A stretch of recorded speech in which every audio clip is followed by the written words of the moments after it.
巴拉圭坑好多，想移民别背锅。巴拉圭虽然说是避税天堂，但实际上还有另一面的副作用吗？办手续真的要额外氪金才能加速通过吗？好啦，大家好，我是 J， 我是 KK。只要搜寻移民巴拉圭的资讯，就会看到有很多人分享遇到的各种问题。巴拉圭5个坑，要移民真头疼。真真假假到底如何呢？今天就来研究一下移民巴拉圭比较坑的那一面吧。巴拉圭素有避税天堂的美称，也有南美瑞士银行的声誉。把资金存放在巴拉圭，免税之余还非常隐秘。对呀，巴拉圭宪法对银行资料的保护相当硬核，政府都无权查看客户的资料哦。但实际上，巴拉圭的银行金融系统可以说是相当复杂，虽然是有很明显的优点，但也有很复杂的缺点哦。有多复杂呢？会比在某些国家要证明你的儿子是你的儿子的事情要更复杂吗？有些人就说巴拉圭是一个简单事很困难，困难事却很简单的国家，例如在开设银行账户方面就很有代表性呢。我们之前谈论过巴拉圭的签证政策，表面上看要求确实比较简单，可以不需要投资到巴拉圭，甚至没有最低收入的要求，就可以申请2年的临时居留权哦。详情可以回头去看看巴拉圭签证的影片哦。而在巴拉圭开设银行账户，对于外国人来说是有点简单变复杂的感觉了。这就是移民巴拉圭的第一个坑吧？对啊，开设银行需要经过繁琐的文书审核流程，除了需要外国护照，还要提供当地身份证。地址证明就是租赁合约或者水电费账单之类的，甚至还要本地人的推荐信哦。如果要本地联系人的话，那确实是比较麻烦啊。准移民人士哪有那么多当地的朋友呢？到最后只能聘请律师或者中介来帮忙哦。即便以上文件准备齐全，可能还会要求收入证明，说明资金来源合法。可以估计，如果是外国文件，就要翻译成西班牙文，并且经过海牙认证啊。真聪明，看来你越来越了解移民江湖的规矩了。这些都是移民基本功啦，但开银行都要这样做，确实有点麻烦。关关难过，关关过嘛。移民路上的挑战肯定是接踵而来，保持积极心态会更有帮助啊。现在全球银行业各种各样的规矩弄得越来越多，尤其是在国际资金流动方面。那么巴拉圭的金融服务又有什么规矩要注意呢？讲到规矩嘛，真的要了解清楚，才不会中伏哦。通常来说，新开设的银行账户只会拥有基本功能，就是日常支付存款这样子。每月存款最多是最低工资3倍，在6个月后，账户等级就可以提升，存款上限也会有所增加。如果是有登记巴拉圭境内收入的话，就可以申请更多功能的账户了。如果要到巴拉圭生活的话，就经常需要用国际转账功能，把生活费转账到巴拉圭，在这方面会不会很麻烦呢？刚才有谈过，存款方面是有限额，所以从外国转账到巴拉圭，基本上也是遵循这个原则。如果是有大笔钱要转入的话，就要提供收入来源证明哦。哦，为什么呢？好像很麻烦的样子呀。都是为了安全嘛。由于巴拉圭银行的客户资料是高度保密，即使政府也无法查看银行的客户资料，这就会被一些有心人利用当地银行来进行洗钱活动，所以才有现在严格的监管要求咯。既然开个银行那么高难度，如果通过投资方式申请永久居留的话，想把钱投资进银行做存款这条路就没那么容易办成事咯。那还有什么其他的投资方式呢？你提出了一个重点啦，直接把钱投资到银行虽然很难，但还是会有办法。例如可以先办理临时居留，再去银行开户，然后再把钱转到银行户口，或者购买已经有银行账户的公司也可以哦。听起来这里就是律师中介登场的好机会啊，哈哈。别人家的商业机密就不要透露太多了。你是不想透露还是不知道呢？有哪些银行信誉比较好呢？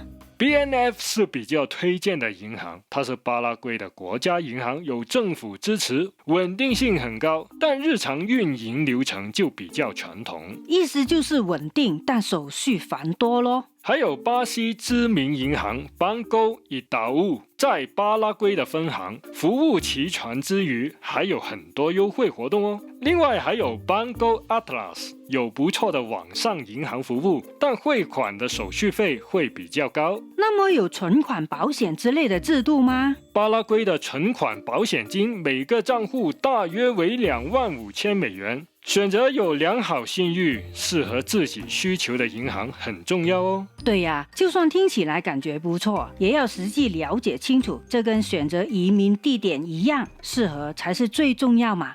无论是申请什么类型的签证，都必须跟当地有关部门打交道，而巴拉圭在这方面的效率，有时候可能会高得惊人。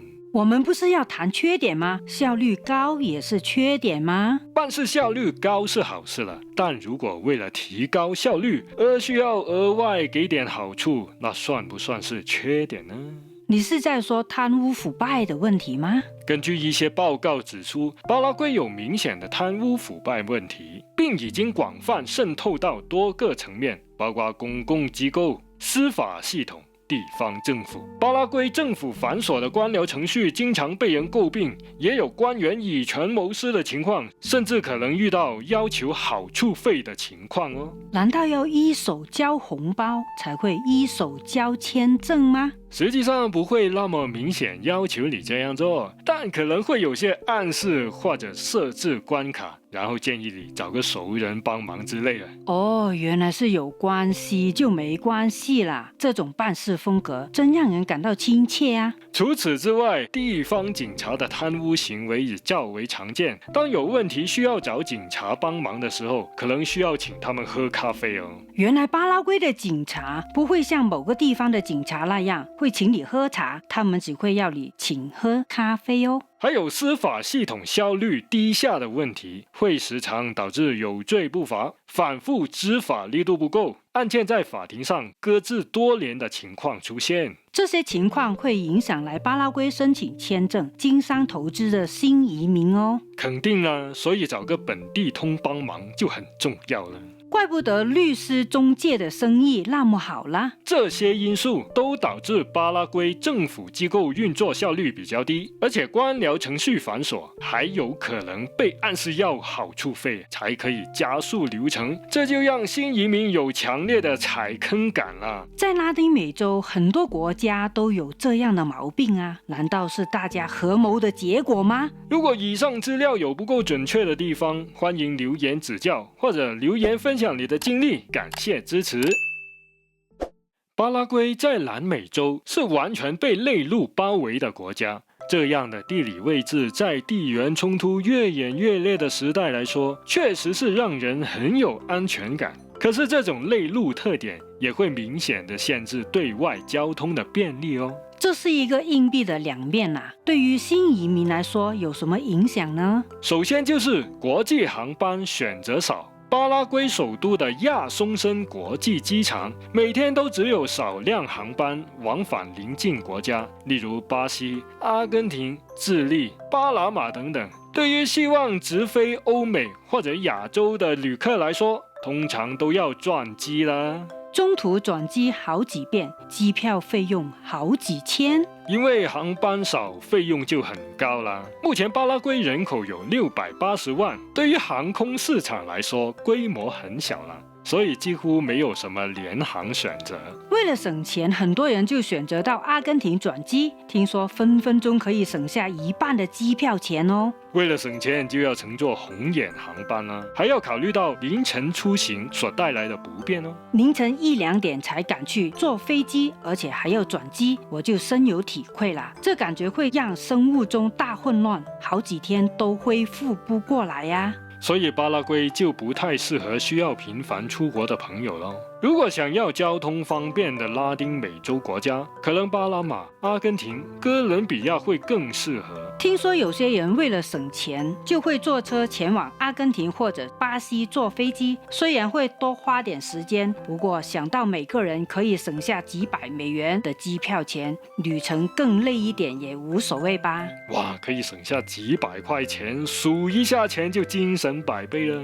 还有就是这边的国际公路不算很好，开车的速度没有很快，如果遇到下雨或者意外状况，那就会更花多点时间哦。如果是住在首都亚松森，就可以选择坐飞机，虽然航班也不多，但起码能直接飞往邻近的机场才转机啊。交通不便利这个坑啊，可是有很多方面的影响啊，除了出行之外，还会影响网购嘞。对呀，我看到亚马逊也可以直接下单送到巴拉圭，不过运费嘛，有可能比商品本身更贵哦，下单时要注意看好咯。或者可以使用第三方转运公司的服务，这个事情可以说在南美洲生活的必备技能。通过专业的物流公司帮你带货，运送效率、海关手续、运输费用通常都会比亚马逊便宜很多嘞。所以既然要来南美洲后花园居住，事前就要准备好一些自己常用的生活用品，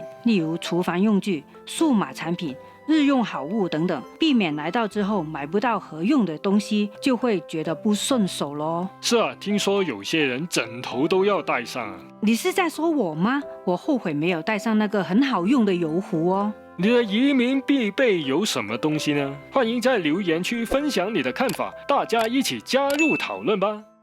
听到很多人都说巴拉圭的天气非常炎热，到了冬天又会觉得很冷，单单这个因素就坑退了很多人哦。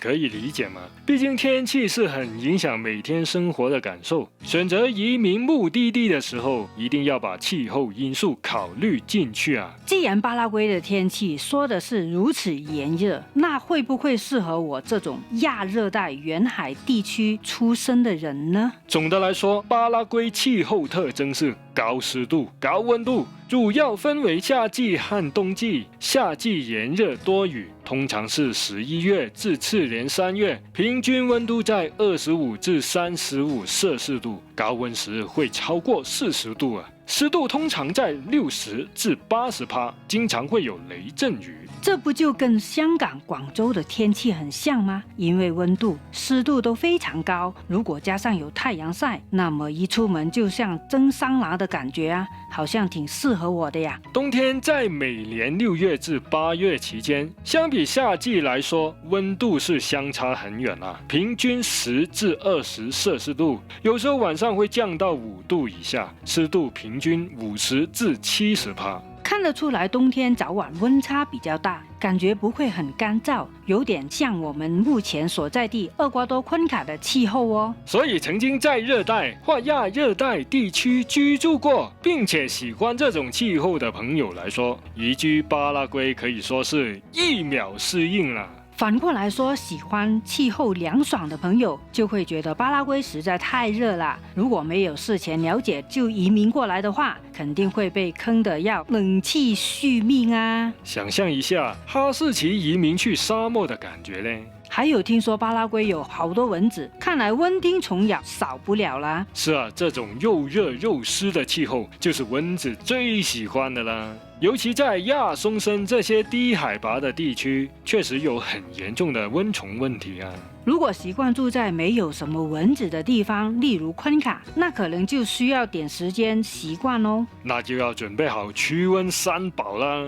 这个我很熟啦，那就是蚊帐、电蚊拍、驱蚊剂。家里安装上防蚊窗户，效果更好了。所以气候这个事情啊，是看什么人的角度上看待了。这种天气，有些人会很喜欢，对于另一些人来说，可能是个难以接受的缺点哦。所以我真的想去巴拉圭实地体验一下，看看是不是传闻说的那么好，或者是那么坑啊。这态度值得按赞哦。无论你想移民去哪里，我们讲什么并不是最重要的，自己的调查研究才是最重要嘛。刚才在谈论交通问题的时候，也有提及过巴拉圭的公路感觉一般般，实际情况是怎么样呢？如果你是来自发达国家的话，很可能会感受到这里的基础设施不够完善，甚至是比较落后哦。看不见崭新的高速公路，很少有立体高架桥，坑坑洼洼的地方反而不少。看来这个坑是很大啦。发展中国家很多都有这种状况了。巴拉圭人均 GDP 6200美元左右，今年的增长成绩都不错，但始终是处于发展之中。那么看来除了天气之外，这方面也是需要点时间适应哦。习惯在大都市生活的朋友，可能会习惯使用公共交通系统，这方面的服务在巴拉圭就不太理想了。在很多南美洲国家，坐公车相当于一场狂野的冒险，除了喷黑烟的巴士之外，很多司机还会大声播放音乐，一边摇头一边开车。不熟悉状况的人还以为他们在蹦迪呢。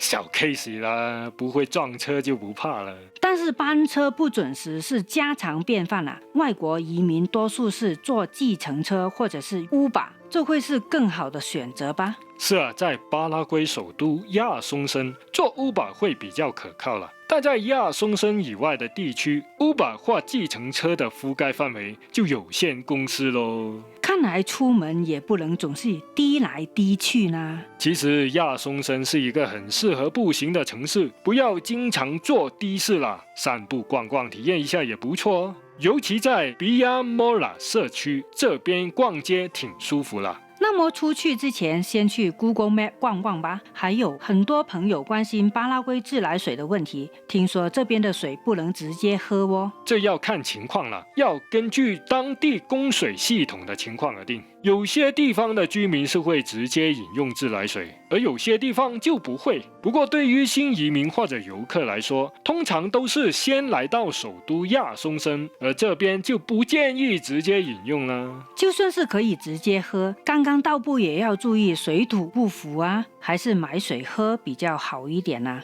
有些人会在家安装过滤设备，把自来水处理一下再喝，那也可以哦。吹完水就到电了嘛。厄瓜多这边最近经常停电，巴拉圭也会这样吗？巴拉圭算是水力发电资源丰富的国家，有很大型的发电站供应全国，但有些地区因为设施不足或者管理分配的问题，也会有停电的状况哦。不过应该就不会像厄瓜多那样每天都要停14个小时吧。买个充电宝那样就还好。讲了那么多巴拉圭的问题，会不会被人说是抹黑呢？在移民路上到处都有坑，我们只是把看到的情况报告给大家，不算抹黑啦。觉得抹黑也不要紧啊，不要以为是抹红就好了。